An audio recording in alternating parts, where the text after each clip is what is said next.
Hello மக்களே, எப்படி இருக்கீங்க? நாங்கள் இன்றைக்கி காலையில் வேலை கிளம்புனோம். ஆக்சுவலாக குளிர் போயிடுச்சு.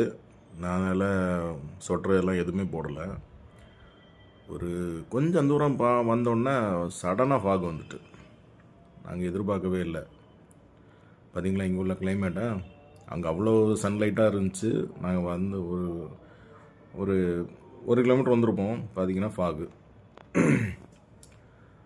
பாருங்கள், திரும்பி ஃபாகு போயிடுச்சு. இதுதான் இங்கே உள்ள கிளைமேட்டு. மாறி மாறி வெயில் குளிரும் அப்படி இருக்கும். பிறகு மக்களே, நான் என்னை பற்றி சொன்னேன், ஒரு சின்ன ஃபேமிலி அப்படின்ட்டு. பிறகு எனக்கு கல்யாணம் ஆகி மனைவி 2 பிள்ளைங்க இருக்காங்க, ஒரு பொண்ணு ஒரு பையன். இப்படியே வாழ்க்கை அப்படி ஓடுது. என்னடா உன் கதையை, சோக கதையை கேட்டு நாங்கள் என்ன பண்ண போகிறோம் அப்படின்னு நினைக்கிறீங்களான்னு தெரியல. நிறைய பேர் தன்னோட சொந்த கதையை புக்காக எழுதி வெளியிடுறாங்க அப்படின்லாம் நான் கேள்விப்பட்டிருக்கேன், பார்த்துருக்கேன், படிச்சிருக்கேன். இது வந்து நான் பட்ட கஷ்டம்.